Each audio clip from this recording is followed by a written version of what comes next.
ప్రసాద్ రెడ్డి అన్న గారి నుండి ఆదోని చీకట్లో నలిగిపోయి ఆదోని నియోజకవర్గాన్ని జిల్లాలోనే నెంబర్ 1 నియోజకవర్గంగా అధికారంలోకి వచ్చిన తర్వాత సాయి ప్రసాద్ రెడ్డి గారి నుండి విముక్తి చెందిన జూన్ 4వ తేదీ అంటే రాక్షసి పాలన నుండి ఇక్కడున్నటువంటి సాయి ప్రసాద్ రెడ్డి అన్న గారి ద్వారా మన ఆదోని నియోజకవర్గం విముక్తి చెందినటువంటి రోజు. ఎందుకంటే ఈరోజు జూన్ 4వ తేదీన ఈరోజు ఏడాది అయినటువంటి సందర్భంగా కూటమి ప్రభుత్వం అధికారంలోకి వచ్చి సంవత్సరమైనటువంటి సందర్భంగా ఈరోజు మా జనసేన పార్టీ ఇన్ఛార్జ్ గౌరవ శ్రీ మల్లప్పన్న గారి ఆదేశాల మేరకు ఈరోజు ముందుగానే దీపావళి సంక్రాంతిని ఈరోజు భీమస్ కూడలిలో జరుపుకోవడం జరిగింది. ఎందుకంటే గతంలో కూడా మనం చూసాం వైసీపీ ప్రభుత్వంలో 5 ఏళ్లలో ఈరోజు ఆదోని నియోజకవర్గంలో సాయి ప్రసాద్ రెడ్డి అన్న గారి నుండి ఆదోని చీకట్లో నలిగిపోయినటువంటి రోజులు చూసాం. ఆదోని యువత నలిగిపోయినటువంటి రోజులు చూసాం. ఆదోనికి అభివృద్ధికి నోచుకొని నియోజకవర్గంగా సాయి ప్రసాద్ రెడ్డి గారి హయాంలో మనం చూసాం. ఈరోజు కూటమి ప్రభుత్వం అధికారంలోకి వచ్చిన తర్వాత సాయి ప్రసాద్ రెడ్డి గారి నుండి విముక్తి చెందినటువంటి రోజు ఈ జూన్ 4వ తేదీ అనేటువంటి విషయాన్ని స్పష్టంగా నేను తెలియజేస్తా ఉన్నాను. ఈ రోజు ఆదోని నియోజకవర్గ ప్రజలారా ఒక్కటే గుర్తుపెట్టుకోండి, గతంలో చూసాం. ఈ రోజు వైసీపీ నాయకులు ఒక కార్యక్రమాన్ని చేశారు కూటమి పైన. ఈరోజు వైసీపీ నాయకులు ఒక కార్యక్రమాన్ని వారు ఏర్పాటు చేశారు. ఇదే విషయం ఈ సందర్భంగా నేను ఒకటే తెలియజేస్తా ఉన్నా, ఈ రోజు వాళ్ళు దౌర్జన్యంగా సాయి ప్రసాద్ రెడ్డి గారు కానీ వైసీపీ నాయకులు కానీ ఆదోని ప్రజల పైన కపట ప్రేమ చూపిస్తున్నారే తప్ప వారికి ప్రజల పైన ఎలాంటి ప్రేమ లేదనేటువంటి విషయాన్ని కూడా నేను ఈ సందర్భంగా తెలియజేస్తా ఉన్నాను. ఈరోజు 15 ఏండ్లుగా ఆదోనికి నోచుకోవడానికి పోవడానికి కారణం, ఆదోని అభివృద్ధి కాకపోవడానికి కారణం వైఎస్ఆర్ కాంగ్రెస్ పార్టీ అనేటువంటి విషయాన్ని మీకు తెలియజేస్తా ఉన్నాను.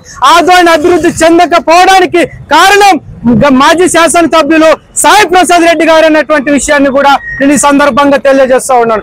ఈ రోజు కూటమి నాయకత్వంలో మా ఎమ్మెల్యే డాక్టర్ పార్థసారథి గారి నాయకత్వంలో, వంకాయ మీనాక్షి నాయుడు గారి నాయకత్వంలో, మా అన్న మల్లప్పన్న గారి నాయకత్వంలో 5 ఏళ్ళు ఇంకా 4 సంవత్సరాలలో ఆదోని నియోజకవర్గాన్ని జిల్లాలోనే నెంబర్ 1 నియోజకవర్గంగా చేసి తీర్థమనేటువంటి విషయాన్ని కూడా నేను ఈ సందర్భంగా తెలియజేస్తా ఉన్నాను. ఈ రోజు ఒక కార్యక్రమాన్ని తలపెట్టారు వైసీపీ నాయకులు, దౌర్జన్యాలు చేస్తారు. కూటమి ప్రభుత్వం పైన వెన్నుపోటు కార్యక్రమం ఈ రోజు ఏర్పాటు చేశారు. ఈ రోజు ఆదోని వైసీపీ నాయకులకి సూటిగా ప్రశ్నిస్తా ఉన్నాం, వెన్నుపోటు అంటే ఏంటో ఈ రోజు వైసీపీ నాయకులకు తెలియజేస్తా ఉన్నా. వైసీపీ నాయకులు గుర్తుపెట్టుకోవాలి, ప్రజలు కూడా ఆలోచన చేయాలి. అయ్యా వైసీపీ నాయకులు వెన్నుపోటు అంటే అన్నా క్యాంటీన్లు మూత గడిపినటువంటి దాన్ని వెన్నుపోటు అంటారు. మాసిరిక మద్యాన్ని పోసి ప్రజల జీవితాలతో చెలగాటమాడే దాన్ని వెన్నుపోటు అంటారు. ఈరోజు ఇవన్నీ గుర్తుపెట్టుకోవాలి. ఆదోని నియోజకవర్గాన్ని అభివృద్ధి చేయకపోవటాన్ని వెన్నుపోటు అంటారు. మరి పెళ్లి కానుకని అర్ధాంతరంగా రద్దు చేసినటువంటి మీరు దాన్ని వెన్నుపోటు అంటారు.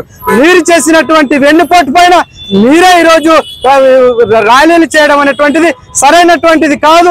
ఏది ఏమైనా వైసీపీ నాయకులు చేసేటువంటి జిమ్మెక్కులు ఆదోని ప్రజలు ఎట్టి పరిస్థితుల్లో నమ్మరు.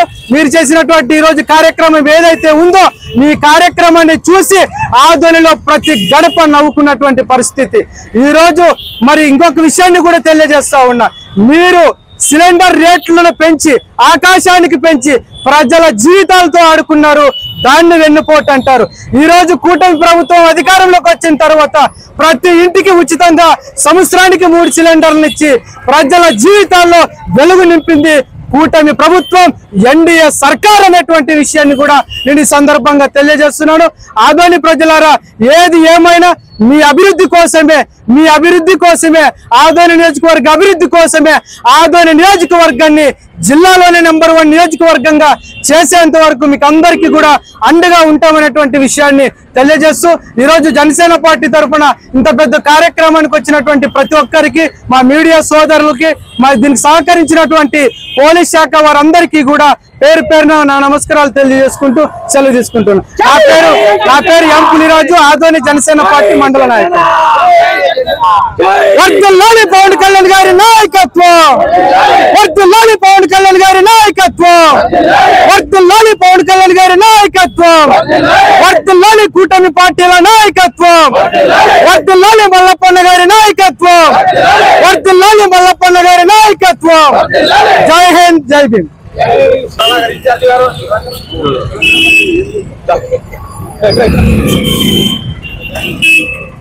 ఈరోజు జూన్ 4వ తేదీ రాష్ట్రానికి జూన్ 4వ తేదీ అంటే ఈరోజు ఒక అద్భుతమైనటువంటి రోజు. జూన్ 4వ తేదీ అంటే ఈ ఆదోనిలో ఉన్నటువంటి ప్రతి గడప ఈరోజు పండుగ చేసుకోవాల్సినటువంటి రోజు.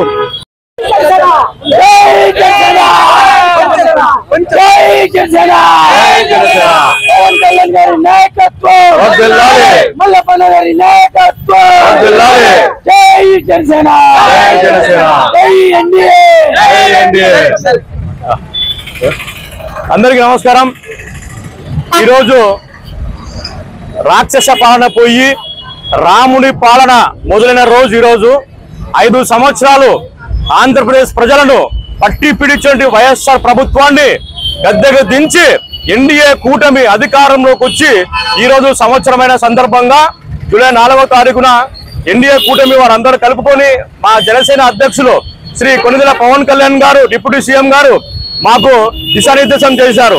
ఈరోజు ఉదయం పూట మహిళలతో అందరితో ముగ్గుల పోటీ వేయించి వాళ్ళకు ప్రధాన ఇందిరానగర్ లో గల దేవాలయంలో ముగ్గుల పోటీ నిర్వహించి అక్కడ ప్రైజ్ మనీ కూడా ఇవ్వడం జరిగింది. ఎందుకంటే సంవత్సరం అంతా రాష్ట్ర ప్రజలంతా సుఖ సంతోషాలతో ఉన్నారు అనే ఒక నిదర్శనంగా మేము ఈరోజు ఉదయం పూట సంక్రాంతి రోజున ఎలా మనం ముగ్గులు వేసుకొని ఎలా అంగరంగ వైభవంగా జరుపుకుంటామో అలాంటి రోజున మేము ఈరోజు ఉదయం పూట మహిళలందరితో కాలనీవాసులు జరుపుకోవడం జరిగింది. అలాగే ఈరోజు సాయంత్రము భీమా సర్కిల్లో మా జనసేన బృందం అంతా కలుపుకొని దీపావళి పండుగ రోజు మనం ఎలా రావణాకాశ జరిగి ఎలా దీపావళి జరుపుకుంటామో అలాగే ఈరోజు దీపాలు వెలిగించి ఇక టపాకాయలతో ఈ సంబరాన్ని జరుపుకోవడం జరిగింది. ఇంకా మున్ముందు కూడా ఎన్డీఏ ప్రభుత్వం నరేంద్ర మోడీ గారి నాయకత్వంలో, చంద్రబాబు గారి నాయకత్వంలో, మా అధ్యక్షులు శ్రీ పవన్ కళ్యాణ్ గారి నాయకత్వంలో మిగతా 4 సంవత్సరాలు కూడా ఇదే పరిపాలన చేసుకుంటూ ముందుకు పోయి అందరి మనలో పొందుతామని చెప్పేసి ఈ సభాముఖంగా ఆంధ్రప్రదేశ్ ప్రజలకు మాటిస్తున్నాం జనసేన పార్టీ తరఫున. నా పేరు మలిశెట్టి రేణువర్మ, జనసేన పార్టీ 12 అధ్యక్షులు.